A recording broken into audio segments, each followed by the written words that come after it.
Hi, Walter. Hi, Sanya. Great to see you again. Same here, same here. Lovely to see you. Walter, we have been talking about your journey, and now we are in when you passed your 20 years and you went into the Reiki.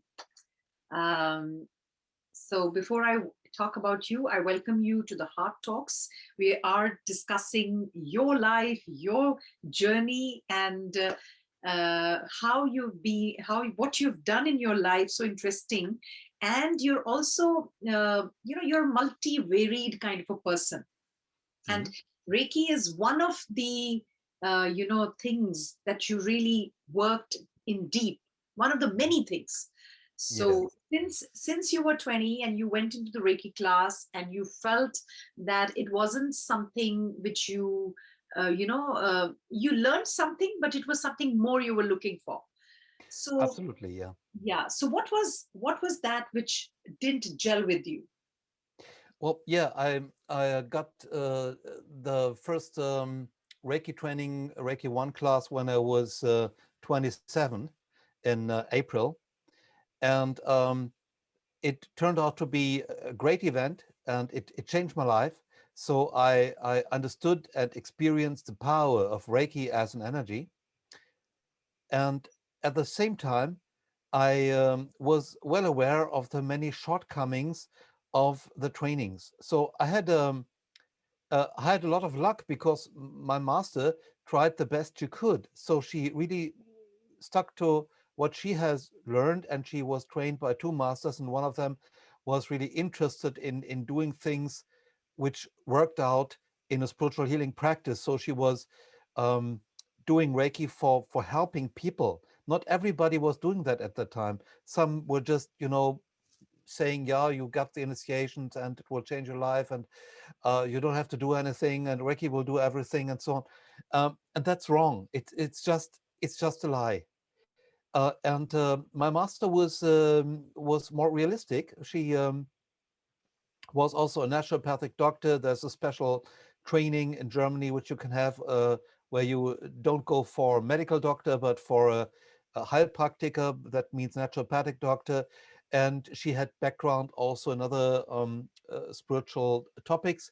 And so what I got was better, much better than the average training.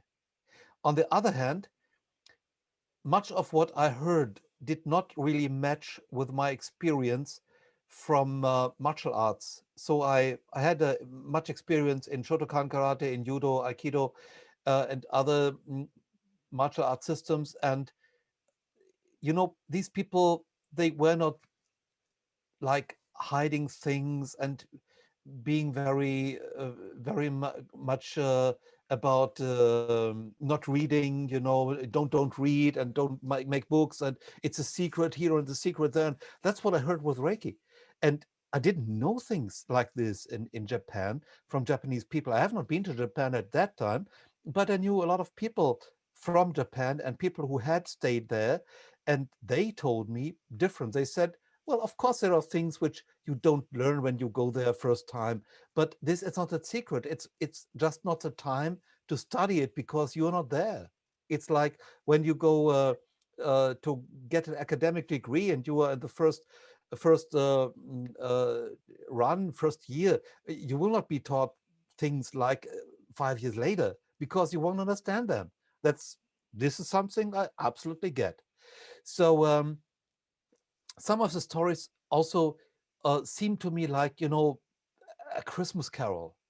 Like Uzui was a Christian monk and teaching people who want to become monks, and he was trying to following the footsteps of Jesus and so on. Mm, I I think it's possible that there are Christians like that in Japan. There are Christians, of course, but Reiki did not have that much of Christianity in it. Hmm. Definitely not in the practice. And so hearing that he was a monk and so on, and he studied in Chicago, and he was a head of Toshisha University in close to Kyoto, I thought, really? Where's where is the proof? Where is the proof? So I tried to get proof, and I didn't get it.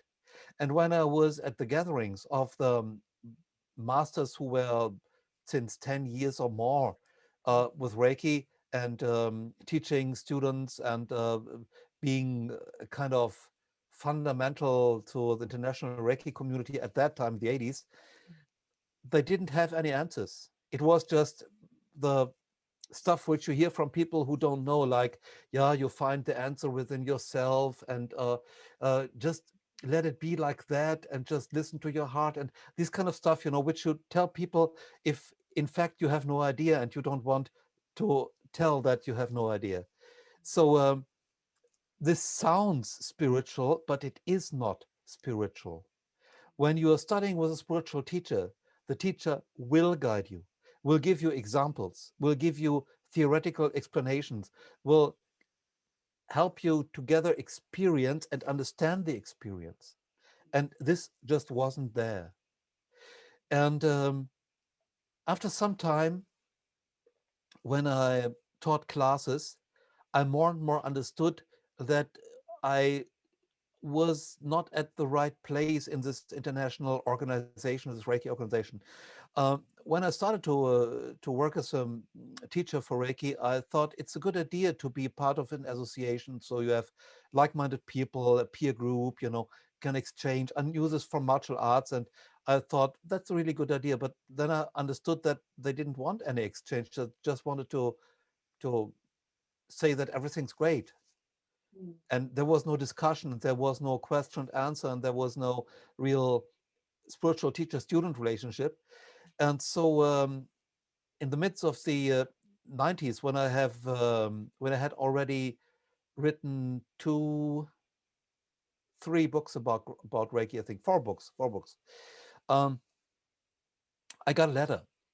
And this letter came from a Reiki master of this association, and I was told that I had to go to the grandmaster to be readjusted because my thinking was wrong.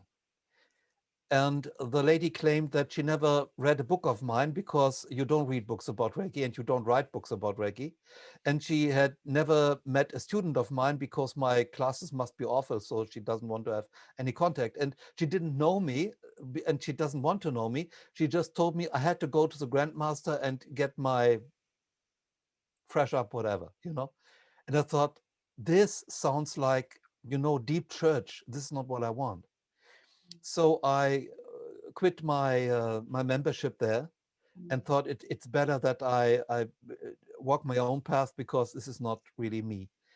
And at that time, I also started to think about using another name for my work. Uh, until the midst of the 90s, I labeled my classes traditional Usui Reiki. But during these 6 years, from 89, when I got master teacher of Usui Reiki, Takada style, in autumn, I taught Reiki, and I I invented a lot of techniques, because I treated a lot. Since I got first degree, I treated a lot, and then later, of course, more. And when I got more tools, was second degree, and I also encouraged my students then at 89 to treat, because my understanding of this kind of method is it should help people. So I found out that often it was supporting people on their path, and sometimes not. And I tried to find out why. So I came across things like aura chakra work with Reiki, integrating crystals, integrating yoga, integrating breath work, and Qigong exercises, crystals, and sense. So I combined things which I already knew, and also got deeper into things which I did not know enough, at least not to my standards. And what was also occurring then at that time much more were my memories of past lives. I more and more got the the understanding that these were really memories and not what I thought before, like vivid daydreams. Of course, there were also the spiritual guides, the light beings who discussed things with me, gave me some ideas, and were putting my nose into something, But there were these memories, very vivid memories. And it was always a similar thing. Like I was fascinated by something. I thought, I need to get more into that. I need to find out how to use it, how to do something with it. And then when I was daydreaming, when I was reading a newspaper, when I was doing sports, mm, suddenly when running through the woods, there was a kind of movie in my head. I was seeing myself doing things, hearing things which I said, which other people said, and I understood a lot of it, not everything. And then I thought how to bring this to today's world, because I found out fast that my memories were from a time which was very different mm, in comparison to our time. mm, This turned out to be a real challenge, mm, because the times I remembered were so different mm, that often I had to re-engineer mhm, the method I was seeing. mm, Re-engineering is when you got something which is complete, and you just put everything away from each other to find out how has this been done. And so I was trying to re-engineer the spiritual energy work methods, and partially it was also related to a certain social background.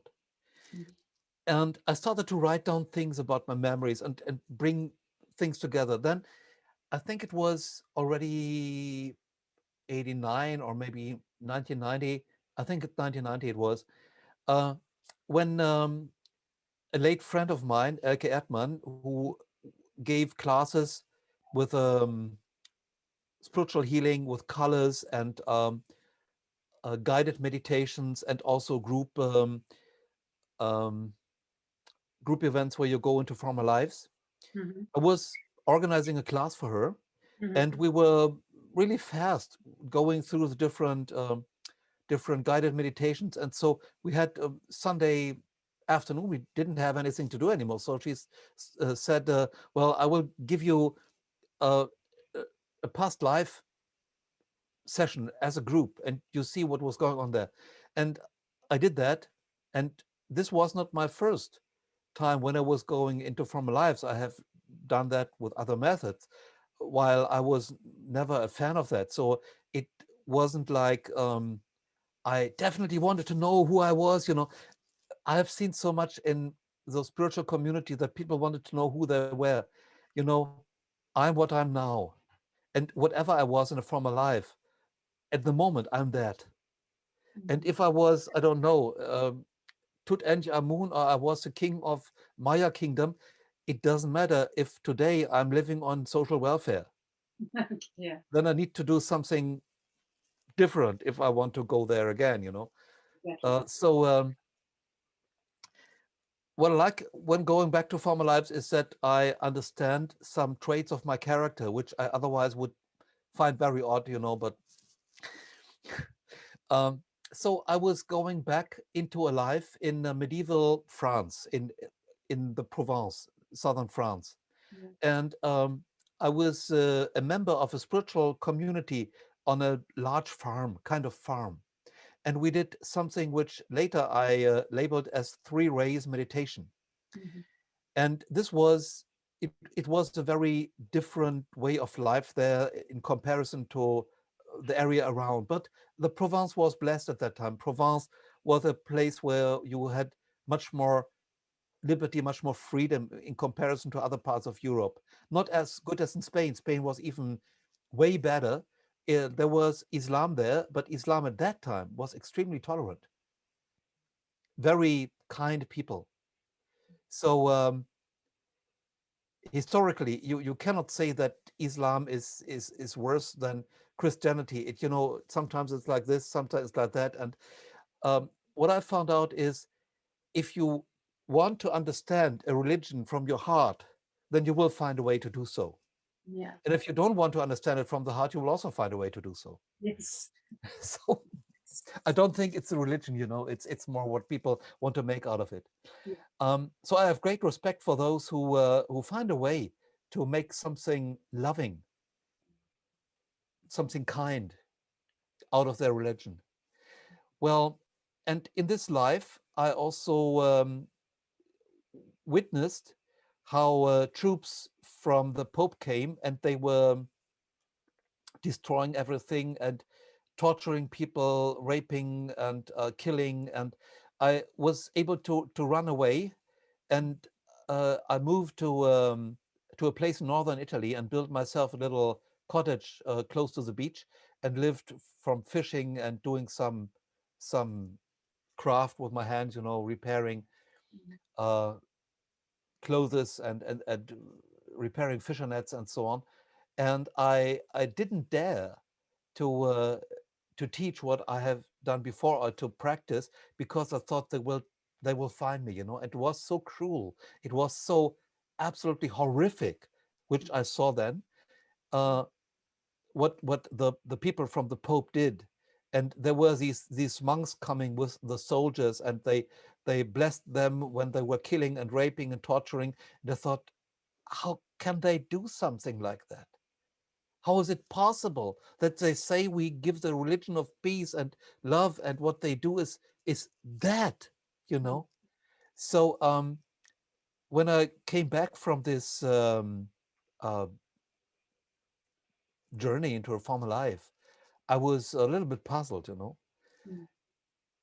And then the class was over, and I was going home, and we had something to eat, and then I was going to bed. And after a while, I couldn't sleep. I was getting up again, and sat down on my couch in the living room, and thought, I like to give it a try. I want to try out what I remembered there, this one of these basic methods which I was doing there in this guided meditation, getting into a former life. And so I did the basic exercise of three rays meditation, first degree. Uh-huh. And this is that you bring together the spiritual qualities of the great goddess, the great God, and the creator, Mhm. and they together form the very unique quality of energy which ignites life as we know it. They must come together as three. Mhm. And I did meditation in the special way, and I don't know how long, but it was some time. And afterwards, I was so filled with energy, I couldn't sleep most of the rest of the night, because now I was vibrating with energy. And I thought, wow, I need to pass this on to. I had a circle of people who did some, weird Reiki work. We tried out a lot of things, and did research and so on. And I thought, well, I need to initiate them. And so I was going back on purpose several times, and got the knowledge how to initiate. And some of this just came to me also when I was writing things down, like it does today, and Mhm. with other topics. And so I was initiating them, and they had very similar experiences to me. But it took me another, I think, 6 years until I started to teach that in extra classes. Before I taught this in some special Reiki classes, which were going on for a week, as a kind of extension. I told people this is not Reiki, but it's something worth learning. And so you will see what meditation can be. I had some experience with meditation before, but when I used three rays meditation, boy, that's a game changer. That's a game changer. People who did 10 or 12 years of Zen meditation, they did their first three rays meditation event, and they said, that is meditation. Now I understand it. Mm. And so at that time, I also developed methods based on Huna philosophy of Max Freedom Long, how to relate to higher selves, inner child, how to do Reiki together with light beings, and teaching this to students. I did aura chakra work and combined this with crystals and so on. And I found out a lot about, I call it the frame of healing, Mhm. because often when Reiki seemingly did not work, it wasn't a problem with the energy work. It Mhm. was a problem with a lifestyle, the Mhm. motivation of people, the mindset. Mhm. So I found out that there are problems and there are problems, meaning there are some, let's say, problems on the surface. They even seem to be strong health problems, Mhm. but they are on the surface. And so you do some Reiki treatment and you don't even have to do something special. You just give them, let's say, half a dozen treatments or 10 treatments, and then they are fine. And it's like a miracle. And everybody thinks, wow, wow, what has he done? And I said, well, I just placed my hand on the body on some positions, and the rest was, the body was prepared. But then there were people where I gave Reiki and I did even extra aura chakra work and uh, was giving Reiki to the part personalities and did crystal integration and so on. But it didn't really work out. And Mhm. then I asked them, what do you eat? How much do you sleep? The things which I learned before in my trainings when I was a bodybuilder, when I did martial arts. It was much about what do you eat? How much do you sleep? These kind of things. Mhm. And then people told me, well, yeah, I have about half a liter of water and I eat some burgers and some French fries and I use a microwave for some prepared food. And well, sleep, I don't sleep that much, but I drink much Coke in the evening and coffee. And then I cannot sleep much, but I don't need that much. And then I understood that if you live that way, Mhm. you just don't have the capacity to react. You cannot. Mhm. Then there came some things from dowsing when you're looking for positive or harmful earth rays. And I found out that when people sleep in a metal frame bed, when they sleep in a water bed with heating coils in it, when they have these mattresses with these spring feathers, Mhm. which are out of metal and they look like antenna and they act like antennas, so they collect all the different electromagnetic fields and they push it right to the body. And as some people might know, electromagnetic vibes, they get stronger by the square. So they do not get linearly stronger. They get stronger by the square. They're doing like that. So Mhm. this means if you are very close to such a coil, Mhm. it's enormous power which goes into your body. If you would be half a meter away, it would be much less. But you're directly lying on these spring feather mattresses, and so you get all the electromagnetic vibes. So I found out that when people change the mattress and they change the bed and they drank enough water, 35 milliliters per kg of body weight per day distributed over the daytime minimum, Mhm. more in summertime and more when you have much physical activities. If they eat healthy, not even organic, but freshly cooked stuff and some raw vegetables and some raw fruits and so on, and they don't use a microwave oven, then usually Reiki was able to help them. It needed about 2 or 3 weeks, but then the body was getting into a kind of state where it could react, it could detox. So this was really a major breakthrough. I taught this to my students, and they had really good um, experiences with it.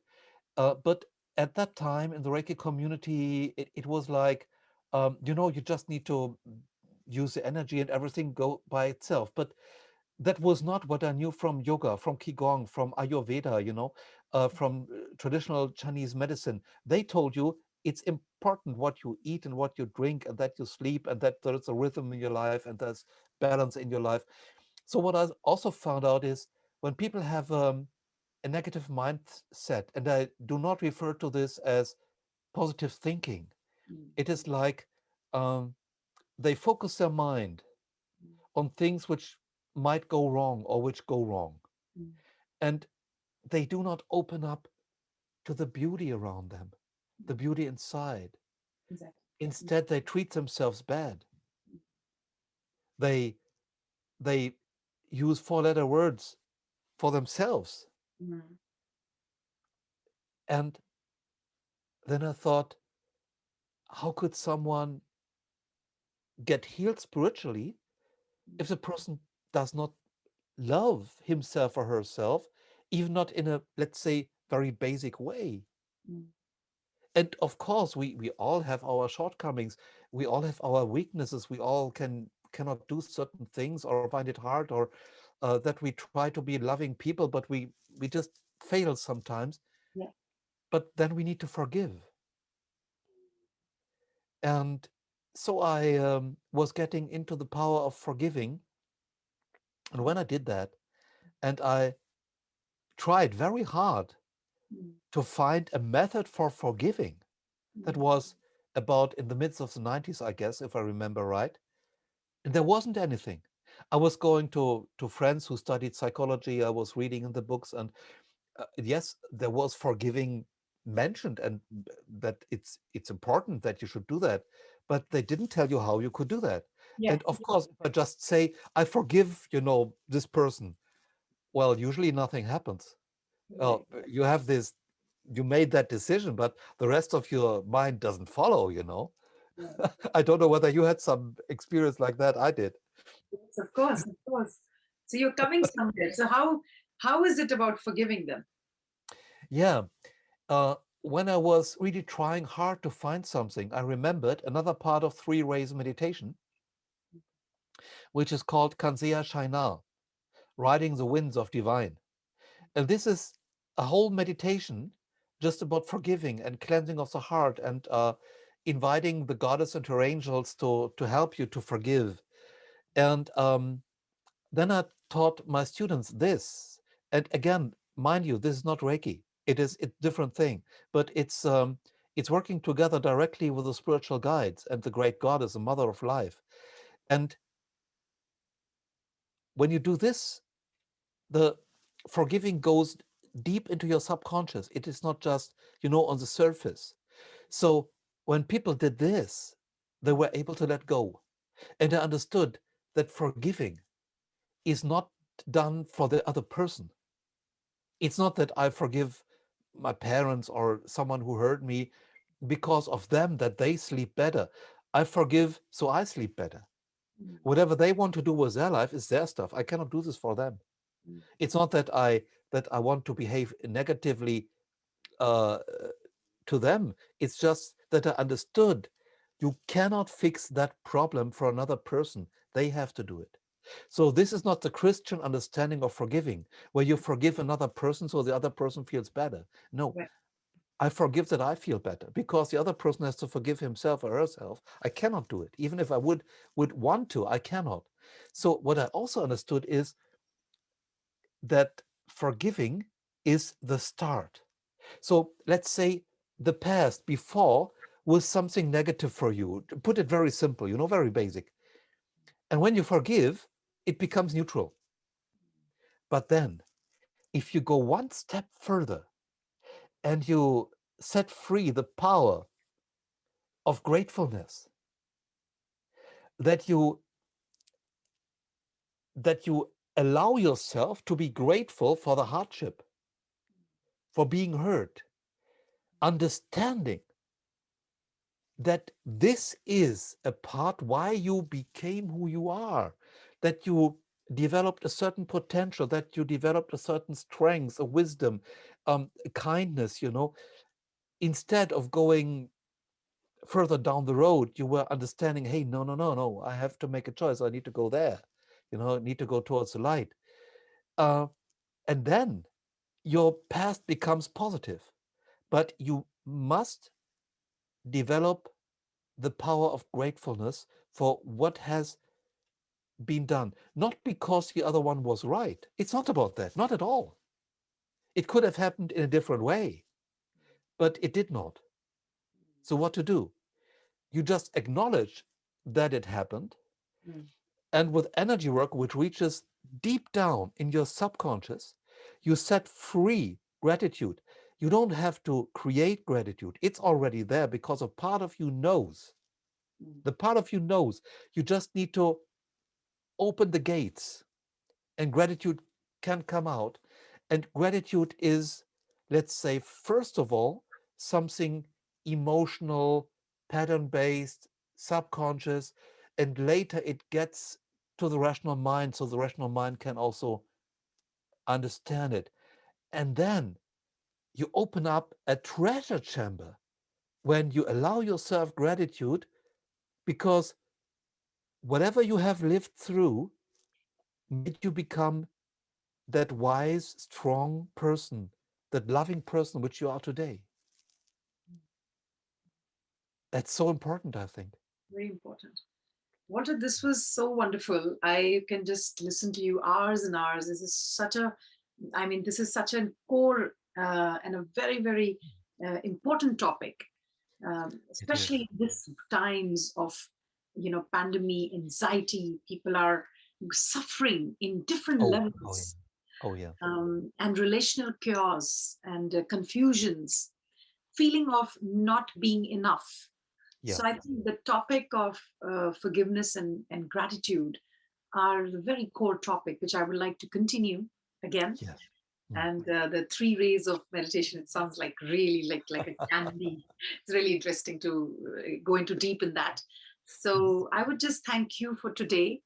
It was, as usual, Thank you. wonderful listening to you and talking to you. And I love your picture behind. It gives you, the water is very, it's life, it's love. So it's beautiful.